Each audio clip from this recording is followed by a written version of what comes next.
देखो बेटा जी, MA previous Punjabi वाले बच्चे, बेटा अज जो है अज असी अपना टॉपिक जपजी साहब का रूपगत अध्ययन करना है।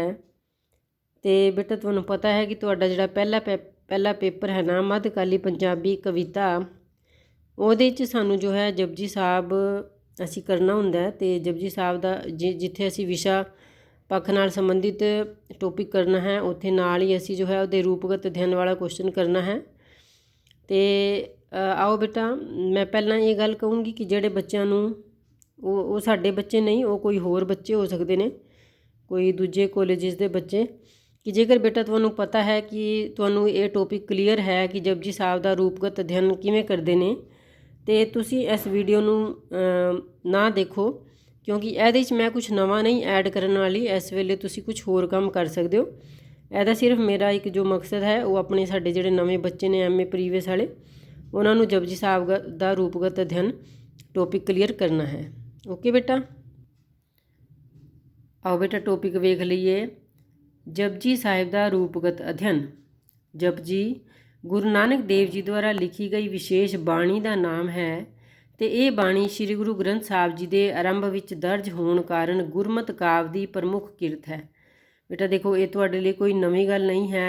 जदों तुसी ऑनर्स विच पढ़ के आए हो, ऑनर्स पंजाबी की है, उस वेले भी तुसी जपजी साहब तुहाडे कोल लगा होया सीगा, तो इसलिए तुसी जानते हो जपजी साहब बारे। तो तुहानू ये पता है कि गुरु नानक साहब की प्रसिद्ध बाणी है, तो जिसनों जो है नितनेम की जिहड़ियां 5 बाणियां ने ना, उहदे चों पहली बाणी जो है जपजी साहब है, तो एक विशेष स्थान जो है नितनेम विच इहनूं प्राप्त है।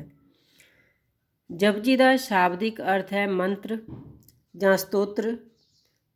ईश्वर के नाम आदि नूं हौली सुर विच बार बार दोहराना भी जो है वो जप कहा जाता है। ठीक है ना, जप जो वर्ड है ना, उसका अर्थ आप इत्थे कर रहे हैं कि जप का की अर्थ है मंत्र जां स्तोत्र जां ईश्वर के नाम नूं हौली सुर विच जपना, बार बार दोहराना, उन्होंने जप किया जाता है। गुरु नानक देव जी ने अपनी जपजी जिहड़ी बाणी है ना, करणयोग बाणी नूं जप का नाम दिता।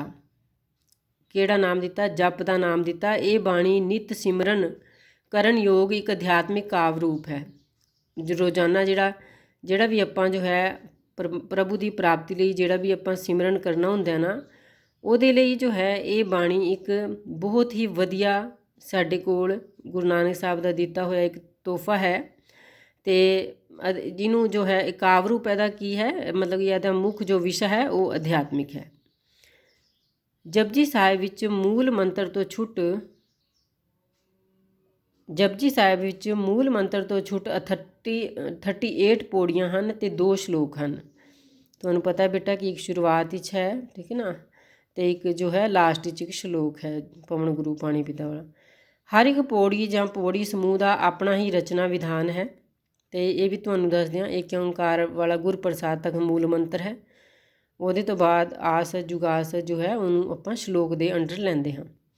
इन्हां पौड़ियां विच किते दोहरा पौड़ियां विच किते दोहरा, सोरठा, चौपई, दवैया आदि छंदां के लक्षण मिलते हैं। मतलब कि जिहड़ियां 38 पौड़ियां ने ना, इन्हां च किहड़े लक्षण मिलते हैं, किहड़े छंदां के लक्षण मिलते हैं? दोहरा छंद के, सोरठा के, चौपई के, दवैया छंद के लक्षण मिलते हैं। ਹੁਣ बेटा ਇੱਥੇ ਆਪਾਂ ਛੰਦਾਂ ਨੂੰ ਤੇ ਦੁਬਾਰੇ नहीं करांगे, क्योंकि छंद तुसी BA सैकेंड ईयर ਵਿੱਚ करके आयो। छंदा ਲਈ ਆਪਾਂ जो है BA सैकेंड ईयर के बच्चों ਲਈ एक ਵੱਖਰੀ वीडियो मैं बनाऊँगी कि छंद की होंदे ने ते किहड़े छंद होंदे ने, क्योंकि उन्होंने पेपर विच लगे हुए हैं। फिर असीं गल करांगे कि सारे जपजी साहिब का केंद्री विचार एक है।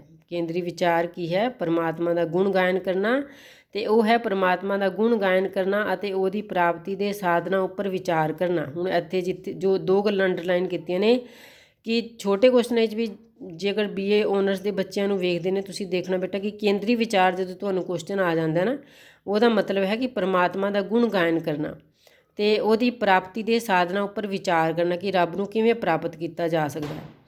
जपजी साहिब विच गुरु जी ने परमात्मा का गुण गायन थोड़े जे शब्दों में बहुत वधिया ढंग नाल कीता है। थोड़े जे शब्दों में बहुत वधिया ढंग नाल गुरु नानक साहब जो है परमात्मा का गुण गायन करते हैं, जिन्हों आपां हुणे जो है अगली एक पौड़ी च वेखांगे। एक दो जी बोला खोए ला खोवे ला खवीस वाली च देखांगे असीं।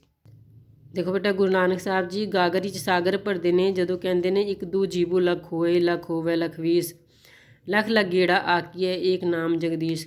ਪਰ ਗੁਰੂ ਨਾਨਕ ਸਾਹਿਬ ਕਹਿੰਦੇ ਨੇ ਜੇਕਰ ਮੇਰੀ ਇੱਕ ਜੀਬ ਹੋਏ, ਦੋ ਹੋਣ, ਲੱਖਾਂ ਹੋਣ, ਲੱਖ ਲੱਖ ਵਾਰ ਈਡੀਆਂ ਮੇਰੀਆਂ ਜੀਬਾਂ ਹੋਣ, ਤੇ ਪਰ ਉਹਨਾਂ ਦੇ ਨਾਲ ਮੈਂ ਕੀ ਕਰੂੰਗਾ, ਬਾਰ ਜੋ ਹੈ ਪਰਮਾਤਮਾ ਦਾ ਹੀ ਨਾਮ ਜਪੂੰਗਾ। ਲੱਖ ਲੱਖ ਗੇੜਾ ਆਕੀਏ, ਬਾਰ ਕੀ ਕਰੂੰਗਾ, ਪਰਮਾਤਮਾ ਦਾ ਹੀ ਨਾਮ ਜਪੂੰਗਾ। ਗੁਰੂ ਨਾਨਕ ਸਾਹਿਬ ਨੇ ਜਪਜੀ ਬਾਣੀ, ਗੁਰੂ ਨਾਨਕ ਸਾਹਿਬ ਦੀ ਜਿਹੜੀ ਜਪਜੀ ਬਾਣੀ ਹੈ ਨਾ, ਉਹ ਸੂਤਰਿਕ ਸ਼ੈਲੀ 'ਚ ਲਿਖੀ ਗਈ ਹੈ। ਹੁਣ ਬੇਟਾ ਨਾਲ ਹੀ ਆਪਾਂ ਕਲੀਅਰ ਕਰ ਲਈਏ ਕਿ ਸੂਤਰਿਕ ਸ਼ੈਲੀ ਕੀ ਹੁੰਦੀ ਹੈ।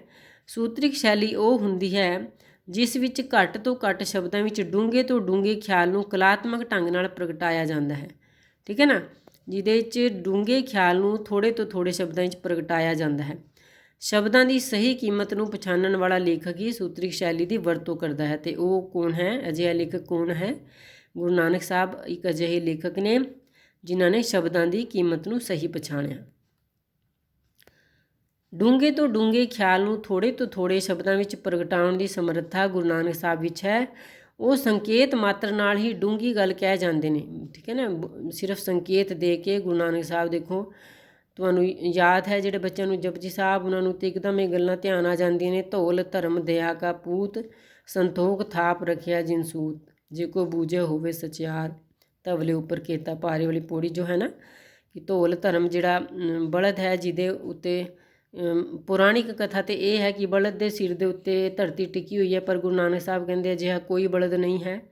ਇਹ ਜੋ ਹੈ ਇਹ ਤੇ ਜਿਹੜਾ ਬਲਦ ਦੀ ਗੱਲ ਕਰੇ, ਇਹ ਧਰਮ ਹੈ। ਧਰਮ ਦੇ ਉੱਤੇ ਧਰਤੀ ਟਿਕੀ ਹੋਈ ਹੈ, ਤੇ ਧਰਮ ਜੋ ਹੈ ਉਹ ਦਇਆ ਦਾ ਪੁੱਤਰ ਹੈ। ਜਦੋਂ ਤੱਕ ਅਸੀਂ ਕਿਸੇ ਦੇ ਉੱਤੇ ਦਇਆ ਨਹੀਂ ਕਰਾਂਗੇ, ਅਸੀਂ ਧਰਮੀ ਨਹੀਂ ਬਣ ਸਕਦੇ।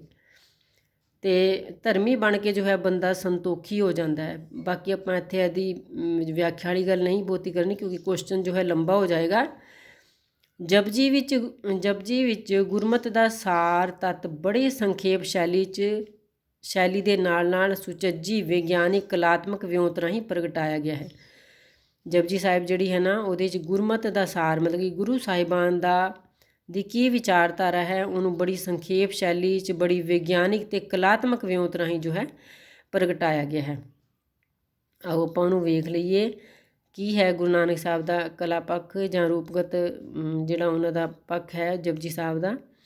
ਪਹਿਲਾਂ ਮੈਂ ਨੰਬਰਿੰਗ ਪਾਈ ਹੈ ਬੇਟਾ, ਅੱਗੇ ਤੁਸੀਂ ਲਿਖ ਲੈਣਾ। ਨੰਬਰ 1 ਹੈ ਕਾਵ ਭੇਦ। ਵੱਖ ਵਿਦਵਾਨ ਜਪਜੀ ਨੂੰ ਵੱਖ ਢੰਗ ਨਾਲ ਵੇਖਦੇ ਨੇ। ਠੀਕ ਹੈ ਨਾ, ਕਿਉਂਕਿ ਵਿਦਵਾਨਾਂ ਵਿੱਚ ਮਤ ਭੇਦ ਹੁੰਦੇ ਨੇ, ਵੱਖ ਢੰਗ ਨਾਲ ਵੇਖਦੇ ਨੇ। ਕੁਝ ਵਿਦਵਾਨ ਇਸ ਨੂੰ ਵਾਰ ਆਖਦੇ ਨੇ, ਤੇ ਕੋਈ ਇਸ ਨੂੰ ਪ੍ਰਬੰਧ ਕਾਵ ਆਖਦਾ ਹੈ, ਤੇ ਕੋਈ ਇਹਨਾਂ ਦੋਹਾਂ ਤੋਂ ਮੁਕਤ ਮੰਨਦਾ ਹੈ। ਠੀਕ ਹੈ ਨਾ, ਵਾਰ ਤੁਹਾਨੂੰ ਪਤਾ ਹੈ, ਪ੍ਰਬੰਧ ਕਾਵ ਕੋਈ ਮੰਨਦਾ ਹੈ, ਤੇ ਕੋਈ ਇਹਨਾਂ ਦੋਹਾਂ ਤੋਂ ਮੁਕਤ ਇਹਨੂੰ ਕਿਸੇ ਹੋਰ ਕਾਵ ਰੂਪ ਨਾਲ ਜੋੜਦਾ ਹੈ। ਡਾਕਟਰ ਮੋਹਨ ਸਿੰਘ ਦੀਵਾਨਾ ਇਸ ਰਚਨਾ ਨੂੰ ਵਾਰ ਕਾਵ ਰੂਪ ਮੰਨਦੇ ਹਨ। ਕਿਉਂ ਮੰਨਦੇ ਨੇ ਵਾਰ ਕਾਵ ਰੂਪ? ਬੇਟਾ ਹੁਣ ਤੁਹਾਨੂੰ ਵਾਰ ਵੀ ਪਤਾ ਕੀ ਹੁੰਦੀ ਹੈ, ਕਿਉਂਕਿ ਇਸ ਦਾ ਆਰੰਭ ਵੀ ਵਾਰ ਦੀ ਤਰ੍ਹਾਂ ਮੰਗਲਾਚਰਨ ਨਾਲ ਹੈ। ਕਿਉਂਕਿ ਵਾਰ ਦੇ ਆਰੰਭ ਵਿੱਚ ਵੀ ਮੰਗਲਾਚਰਨ ਹੁੰਦਾ ਹੈ, ਤੇ ਵਾਰ ਪੌੜੀਆਂ ਵਿੱਚ ਲਿਖੀ ਜਾਂਦੀ ਹੈ। ਮੰਗਲਾਚਰਨ ਨਾਲ ਹੈ ਤੇ ਲਿਖਿਆ ਵੀ ਇਹ ਪੌੜੀਆਂ ਵਿੱਚ ਹੈ। ਤੇ ਡਾਕਟਰ ਦੀਵਾਨ ਸਿੰਘ ਜਪਜੀ ਸਾਹਿਬ ਨੂੰ ਸਿਰਫ ਕੀ ਮੰਨਦੇ ਨੇ, ਇੱਕ ਨਿਬੰਧ ਕਾਵ ਮੰਨਦੇ ਨੇ, ਕਿ ਇਹ ਜੋ ਹੈ ਇੱਕ ਨਿਬੰਧ ਕਾਵ ਹੈ। ਨਿਬੰਧ ਨੂੰ ਕਾਵ ਦੇ ਰੂਪ ਵਿੱਚ ਲਿਖਿਆ ਜਾਂ ਨਿਬੰਧ ਦੀ ਤਰ੍ਹਾਂ ਜੋ ਹੈ ਗੁਰੂ ਨਾਨਕ ਸਾਹਿਬ ਨੇ ਇਹਦੇ 'ਚ ਜਿਵੇਂ ਸਚਿਆਰਾ ਦਾ ਸੰਕਲਪ ਹੈ ਨਾ, ਉਹਦੇ ਉੱਤੇ ਵਿਚਾਰ ਪੇਸ਼ ਕੀਤੇ ਨੇ ਸ਼ੁਰੂਆਤ ਤੋਂ ਲੈ ਕੇ ਐਂਡ ਤੱਕ। ਕਿਉਂਕਿ ਜਪਜੀ ਸਾਹਿਬ ਦਾ ਜਿਹੜਾ ਮੁੱਖ ਵਿਸ਼ਾ ਹੈ ਨਾ, ਉਹ ਮਨੁੱਖ ਨੂੰ ਇਹ ਦੱਸਣਾ ਹੈ ਕਿ ਉਹਨੇ ਸਚਿਆਰਾ ਕਿਵੇਂ ਬਣਨਾ ਹੈ। ਉਹ ਬੇਟਾ ਇੱਕ ਵੱਖਰਾ ਟੋਪਿਕ ਹੋ ਜਾਂਦਾ ਹੈ ਸਚਿਆਰਤਾ ਵਾਲਾ, ਉਹਦੀ ਆਪਾਂ ਬਾਅਦ ਵਿੱਚ ਕਿਸੇ ਹੋਰ ਦਿਨ ਗੱਲ ਕਰਾਂਗੇ। ਪ੍ਰੋਫੈਸਰ ਪ੍ਰਿਤਪਾਲ ਸਿੰਘ ਦੇ ਸ਼ਬਦਾਂ ਵਿੱਚ ਜਪਜੀ ਵਾਰ ਜਾਂ ਪ੍ਰਬੰਧ ਕਾਵ ਨਹੀਂ, ਕਿਉਂਕਿ ਕਾਵ ਸ਼ਾਸਤਰ ਅਨੁਸਾਰ ਇਹਨਾਂ ਦੋਹਾਂ ਕਾਵ ਰੂਪਾਂ ਦਾ ਸੰਬੰਧ ਕਥਾ ਸਾਹਿਤ ਨਾਲ ਹੈ। ਠੀਕ ਹੈ ਨਾ, ਪ੍ਰੋਫੈਸਰ ਪ੍ਰਿਤਪਾਲ ਸਿੰਘ ਇੱਥੇ ਕੀ ਕਹਿੰਦੇ ਨੇ ਕਿ ਜਿਹੜੀ ਜਪਜੀ ਸਾਹਿਬ ਹੈ ਜਿਹੜਾ, ਨਾ ਤਾਂ ਉਹ ਵਾਰ ਹੈ ਅਤੇ ਨਾ ਹੀ ਉਹ ਪ੍ਰਬੰਧ ਕਾਵ ਹੈ। ਅਸੀਂ ਪਿੱਛੇ ਗੱਲ ਕੀਤੀ ਨਾ ਪ੍ਰਬੰਧ ਕਾਵ ਦੀ। ਪ੍ਰਬੰਧ ਕਾਵ ਕਿਹੋ ਜਿਹਾ ਕਾਵ ਹੁੰਦਾ ਹੈ, ਬਹੁਤ ਵੱਡੀ ਪੋਇਟਰੀ ਜਿਵੇਂ ਮਹਾਕਾਵ ਹੁੰਦਾ ਨਾ, ਉਹਦੇ 'ਚ ਪਰ ਕੋਈ ਨਾ ਕੋਈ ਕਹਾਣੀ ਹੁੰਦੀ ਹੈ। ਪ੍ਰਿਤਪਾਲ ਸਿੰਘ ਇਸ ਗੱਲ ਤੋਂ ਇਨਕਾਰੀ ਹੈ ਕਿ ਨਾ ਤਾਂ ਇਹ ਵਾਰ ਹੈ, ਨਾ ਹੀ ਪ੍ਰਬੰਧ ਕਾਵ ਹੈ, ਕਿਉਂਕਿ ਕਾਵ ਸ਼ਾਸਤਰ ਅਨੁਸਾਰ ਇਹਨਾਂ ਦੋਹਾਂ ਕਾਵ ਰੂਪਾਂ ਦਾ ਸੰਬੰਧ ਕਥਾ ਸਾਹਿਤ ਨਾਲ ਹੈ। ਕਿਉਂਕਿ ਵਾਰ ਦੇ ਲਈ ਵੀ ਇਹ ਜ਼ਰੂਰੀ ਹੈ ਕਿ ਉਹਦੇ 'ਚ ਕੋਈ ਨਾ ਕੋਈ ਕਹਾਣੀ ਹੁੰਦੀ ਹੈ, ਅਤੇ ਪ੍ਰਬੰਧ ਕਾਵ ਲਈ ਵੀ ਇਹ ਜ਼ਰੂਰੀ ਹੈ ਕਿ ਉਹਦੇ 'ਚ ਕੋਈ ਨਾ ਕੋਈ ਕਹਾਣੀ ਹੁੰਦੀ ਹੈ। ਅਤੇ ਜਪਜੀ ਸਾਹਿਬ ਵਿੱਚ ਅਜਿਹੀ ਕੋਈ ਕਹਾਣੀ ਜੋ ਹੈ ਉਹ ਸਾਨੂੰ ਵੇਖਣ ਨੂੰ ਨਹੀਂ ਮਿਲਦੀ, ਅਤੇ ਜਪਜੀ ਸਾਹਿਬ ਵਿੱਚ ਜੋ ਹੈ ਕਥਾ ਸਾਹਿਤ ਨਹੀਂ ਹੈ। ਜਪਜੀ ਦੇ ਨਿਬੰਧ ਜਪਜੀ ਸਾਹਿਬ ਨੂੰ ਕੀ ਨਿਬੰਧ ਕਾਵ ਸੰਬੰਧੀ ਕਿਹਾ ਜਾ ਸਕਦਾ। ਜਦੋਂ ਕੁਝ ਵਿਦਵਾਨ ਇਹਨੂੰ ਨਿਬੰਧ ਕਾਵ ਕਹਿੰਦੇ ਨੇ, ਕਿ ਕਿਹਾ ਜਾ ਸਕਦਾ ਕਿ ਜਪਜੀ ਕਿ ਅਸੀਂ ਕਹੀਏ ਕਿ ਨਿਬੰਧ ਕਾਵ ਰੂਪ ਹੈ, ਕਿ ਜਪਜੀ ਮਨੁੱਖ ਦੀ ਸਚਿਆਰਤਾ ਹੋਣ ਦੀ ਲਾਲਸਾ ਦੀ ਸੰਤ੍ਰਿਪਤੀ ਦੇ ਸਾਧਨਾ ਸੰਬੰਧੀ ਵਿਸ਼ੇ ਨਾਲ ਸੰਬੰਧਿਤ ਇੱਕ ਦਲੀਲ ਯੁਕਤ ਅਤੇ ਤਰਕ ਭਰਪੂਰ ਕ੍ਰਮਬੱਧ ਲਿਖੀ ਗਈ ਰਚਨਾ ਹੈ। ਹੁਣ ਆਪਾਂ ਬੇਟਾ ਗੱਲ ਕੀਤੀ ਕਿ ਸਚਿਆਰਤਾ ਦਾ ਜਿਹੜਾ ਸੰਕਲਪ ਹੈ ਨਾ, ਉਹ ਜਪਜੀ ਸਾਹਿਬ ਵਿੱਚ ਬੜੇ ਇਸ ਢੰਗ ਨਾਲ ਪਰੋਇਆ ਗਿਆ ਹੈ ਜਿਵੇਂ ਕੋਈ ਨਿਬੰਧ ਲਿਖਿਆ ਜਾਂਦਾ ਹੈ। ਬੜੇ ਤਰਕ ਭਰਪੂਰ ਕ੍ਰਮਬੱਧ ਢੰਗ ਨਾਲ ਇਹ ਗੱਲ ਕੀਤੀ ਗਈ ਹੈ ਜਪਜੀ ਸਾਹਿਬ ਵਿੱਚ ਕਿ ਸਚਿਆਰਾ ਕਿਵੇਂ ਬਣਿਆ ਜਾਏ। ਇਸ ਲਈ ਇਹਨੂੰ ਜੋ ਹੈ ਨਿਬੰਧ ਕਾਵ ਕਿਹਾ ਜਾ ਸਕਦਾ ਹੈ ਵਿਦਵਾਨਾਂ ਅਨੁਸਾਰ, ਜਿਸ ਵਿੱਚ ਆਪਣੇ ਭਾਵ ਮਨੁੱਖੀ ਜੀਵਨ ਦੇ ਉਦੇਸ਼ ਦੀ ਵਿਆਖਿਆ, ਠੀਕ ਹੈ ਨਾ, ਕਿ ਮਨੁੱਖੀ ਜੀਵਨ ਦਾ ਕੀ ਉਦੇਸ਼ ਹੈ, ਇਸ ਧਰਤੀ 'ਤੇ ਆ ਕੇ ਉਹਦਾ ਕੀ ਉਦੇਸ਼ ਹੈ, ਸਚਿਆਰਾ ਬਣਨਾ ਹੈ। ਪ੍ਰਾਪਤੀ ਦੇ ਪ੍ਰਸੰਗਾਂ ਤੋਂ ਜੋ ਹੈ ਕੰਮ ਲਿਆ ਗਿਆ। ਇਸ ਤਰ੍ਹਾਂ ਇਸ ਬਾਣੀ ਨੂੰ ਪਦ ਨਿਬੰਧ ਦੀ ਸੰਗਿਆ ਦਿੱਤੀ ਜਾ ਸਕਦੀ ਹੈ।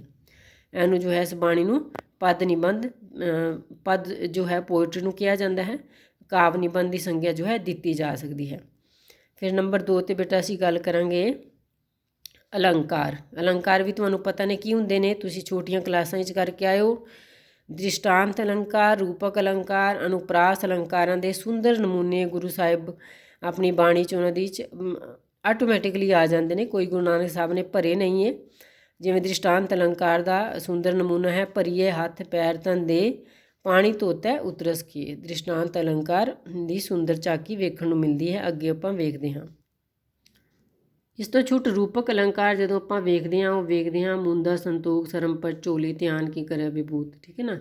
ਜਦੋਂ ਜੋਗੀਆਂ ਨਾਲ ਗੱਲਬਾਤ ਕਰਦੇ ਹੋਏ ਗੁਰੂ ਨਾਨਕ ਸਾਹਿਬ ਜੋ ਹੈ ਮੁੰਦਾ ਉਹਨਾਂ ਦੀਆਂ ਮੁੰਦਰਾਂ ਬਾਰੇ ਗੱਲ ਕਰਦੇ ਨੇ। ਅਤੇ ਫਿਰ ਹੈ ਅਨੁਪ੍ਰਾਸ ਅਲੰਕਾਰ, ਤੀਰਥ ਤਪ ਦਇਆ ਦਾਨ ਜੇ ਕੋ ਪਾਵੇ ਤਿਲਕਾ ਮਾਣ, ਠੀਕ ਹੈ ਨਾ, ਵਾਰ-ਵਾਰ ਦੁਹਰਾਓ ਹੋ ਰਿਹਾ ਤੱਤੇ ਵਰਡ ਦਾ। ਫਿਰ ਹੈ ਨਾਨਕ ਨਦਰੀ ਨਦਰ ਨਿਹਾਲ, ਇੱਥੇ ਵੀ ਜੋ ਹੈ ਅਨੁਪ੍ਰਾਸ ਅਲੰਕਾਰ ਵੇਖਣ ਨੂੰ ਮਿਲਦਾ ਹੈ।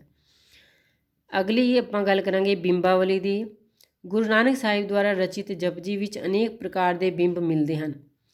ਸਦਾਚਾਰਕ ਬਿੰਬਾਵਲੀ, ਠੀਕ ਹੈ ਨਾ, ਅਸੀਂ ਸਚਿਆਰਾ ਕਿਵੇਂ ਬਣਨਾ ਹੈ। ਪੁਰਾਣਿਕ ਬਿੰਬਾਵਲੀ ਦਾ ਸੁੰਦਰ ਨਮੂਨਾ, ਠੀਕ ਹੈ, ਜਦੋਂ ਧੌਲ ਧਰਮ ਦਇਆ ਕਪੂਤ ਦੀ ਗੱਲ ਕਰਦੇ ਨੇ, ਸੁੰਦਰ ਨਮੂਨਾ ਜਪਜੀ ਸਾਹਿਬ ਵਿੱਚ ਵੇਖਣ ਨੂੰ ਮਿਲਦਾ ਹੈ। ਡਾਕਟਰ ਹਰਬੰਸ ਦੇ ਸ਼ਬਦਾਂ ਵਿੱਚ ਗੁਰੂ ਨਾਨਕ ਦਾ ਸਦਾਚਾਰਕ ਪੱਖ ਲੌਕਿਕ ਪੱਧਰ ਤੱਕ ਹੀ ਨਹੀਂ ਸਗੋਂ ਪਾਰਲੌਕਿਕ ਪੱਧਰ ਤੱਕ ਪਹੁੰਚਿਆ। ਮਤਲਬ ਕਿ ਸਿਰਫ ਗੁਰੂ ਨਾਨਕ ਸਾਹਿਬ ਸਾਨੂੰ ਲੌਕਿਕ ਪੱਧਰ ਉੱਤੇ ਸਚਿਆਰਾ ਬਣਨ ਦੀ ਗੱਲ ਨਹੀਂ ਸਮਝਾ ਰਹੇ ਕਿ ਅਸੀਂ ਦੁਨਿਆਵੀ ਪੱਧਰ 'ਤੇ ਸਚਿਆਰਾ ਕਿਵੇਂ ਬਣਨਾ ਹੈ, ਬਲਕਿ ਪਾਰਲੌਕਿਕ ਪੱਧਰ 'ਤੇ ਵੀ ਸਾਨੂੰ ਜੋ ਹੈ ਗੁਰੂ ਨਾਨਕ ਸਾਹਿਬ ਸਚਿਆਰਾ ਬਣਨ ਦਾ ਉਪਦੇਸ਼ ਦੇ ਰਹੇ ਨੇ। ਜਦੋਂ ਬਾਬਾ ਜੀ ਗੱਲ ਕਰਦੇ ਨੇ ਮੱਤ ਵਿੱਚ ਰਤਨ ਜਵਾਹਰ ਮਾਣਿਕ, ਹੈ ਨਾ, ਜੇ ਕੋ ਗੁਰ ਕੀ ਸੁਣੋ, ਕਿ ਜਿਹੜੀ ਸਾਡੀ ਮੱਤ ਹੈਗੀ ਆ ਉਹਦੇ 'ਚ ਹੀ ਜਵਾਹਰ ਅਤੇ ਮਾਣਿਕ ਤੁਹਾਨੂੰ ਲੱਭ ਜਾਣਗੇ, ਆ ਜਾਣਗੇ, ਜੇਕਰ ਤੁਸੀਂ ਗੁਰੂ ਦੀ ਇੱਕ ਗੱਲ ਵੀ ਮੰਨ ਲਓਗੇ। ਤੀਰਥ ਨਾਵਾਂ ਜੇ ਤਿਸ ਪਾਵਾਂ, ਹੈ ਨਾ, ਧੌਲ ਧਰਮ ਦਇਆ ਕਾ ਪੂਤ, ਇਹ ਤੁਸੀਂ ਐਗਜ਼ਾਮਪਲ ਦੇ ਸਕਦੇ ਹੋ।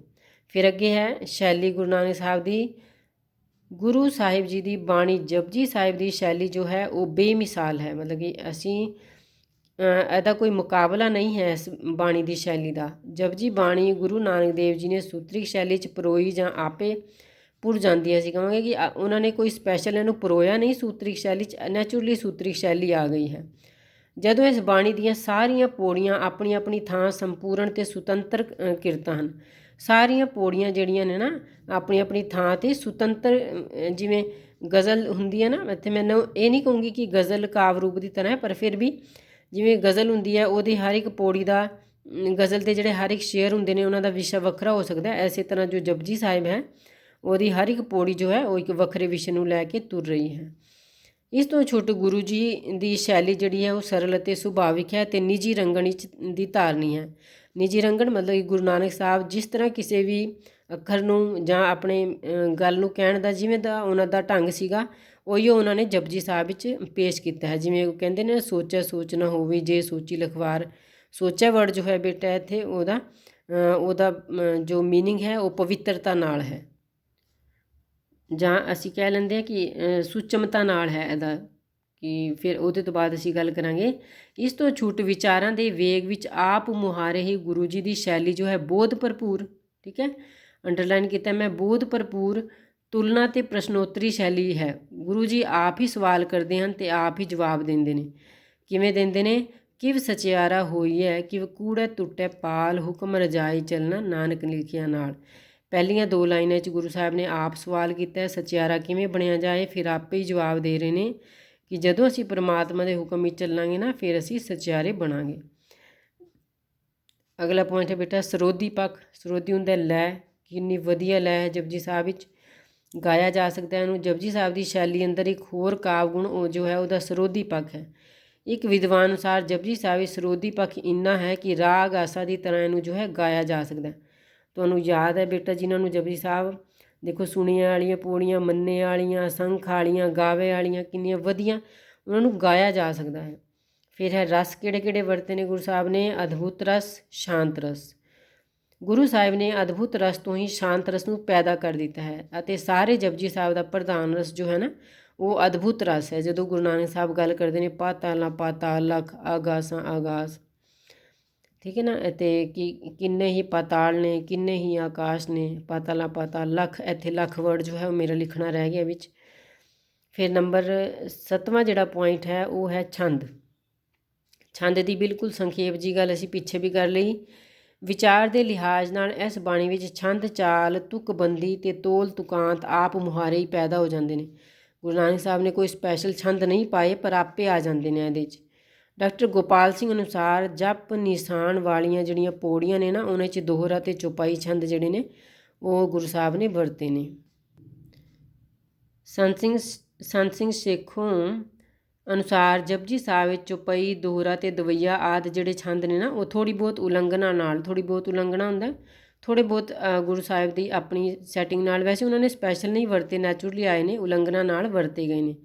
ਜਿਵੇਂ ਸੋਚੈ ਸੋਚ ਨਾ ਹੋਵਈ ਜੇ ਸੋਚੀ ਲਖਵਾਰ। ਅਤੇ ਲਾਸਟ ਵਿੱਚ ਕਿਹਾ ਜਾਏਗਾ ਬੇਟਾ ਕਿ ਗੁਰੂ ਨਾਨਕ ਦੇਵ ਜੀ ਦੀ ਇਹ ਜਿਹੜੀ ਹੈ ਮਹਾਨ ਕ੍ਰਿਤ ਹੈ ਜਪਜੀ ਜੀਵ ਦੀ ਮਾਤਲੋਕ ਤੋਂ ਲੈ ਕੇ ਬ੍ਰਹਮ ਤੱਕ ਦੀ ਯਾਤਰਾ ਦਾ ਵਿਵਰਣ। ਮਾਤਲੋਕ ਕੀ ਧਰਤੀ ਤੋਂ ਲੈ ਕੇ ਬ੍ਰਹਮ ਲੋਕ ਪਰਮਾਤਮਾ ਤੱਕ ਦੀ ਲਾਸਟ ਵਿੱਚ ਜਿਹੜੀ ਗੱਲ ਇੱਕ ਮੈਂ ਕਿਤੇ ਵੀ ਨਹੀਂ ਦੱਸੀ ਸ਼ਾਇਦ ਕਿ 5 ਖੰਡਾਂ ਦਾ ਵਰਣਨ ਹੈ ਜੋ ਜਿਨ੍ਹਾਂ ਦਾ ਸੰਬੰਧ ਜੋ ਹੈ ਬ੍ਰਹਮ ਲੋਕ ਤੱਕ ਦੀ ਯਾਤਰਾ ਨਾਲ ਹੈ। ਯਾਤਰਾ ਦਾ ਵਿਵਰਣ ਜੋ ਹੈ ਪੇਸ਼ ਕਰਨ ਵਾਲੀ ਗੁਰੂ ਨਾਨਕ ਸਾਹਿਬ ਜੀ ਦੀ ਅਨੂਠੀ ਰਚਨਾ ਹੈ।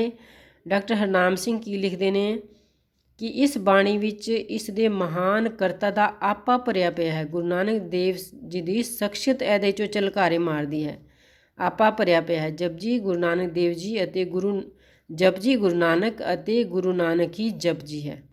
ਠੀਕ ਹੈ ਬੇਟਾ, ਉਮੀਦ ਹੈ ਤੁਹਾਨੂੰ ਕਾਫੀ ਹੱਦ ਤੱਕ ਸਮਝ ਆ ਜਾਏਗਾ ਅਤੇ ਤੁਸੀਂ ਲਿਖ ਲੈਣਾ ਇਸ ਕੁਐਸਚਨ ਨੂੰ। ਫਿਰ ਵੀ ਮੈਂ ਇਹ ਨਹੀਂ ਕਹੂੰਗੀ ਕਿ ਹਾਂ ਮੈਂ ਪ੍ਰੋਪਰ ਬਿਲਕੁਲ ਆਪਣੇ ਉਹਦੇ 'ਤੇ ਖਰੀ ਉਤਰੀ ਹਾਂ, ਬਹੁਤ ਸਾਰੀ ਕਮੀਆਂ ਰਹਿ ਜਾਂਦੀਆਂ ਨੇ, ਉਹਦੇ ਲਈ ਮਾफ़ੀ ਚਾਹੂੰਗੀ। ਓਕੇ ਬੇਟਾ, ਧੰਨਵਾਦ।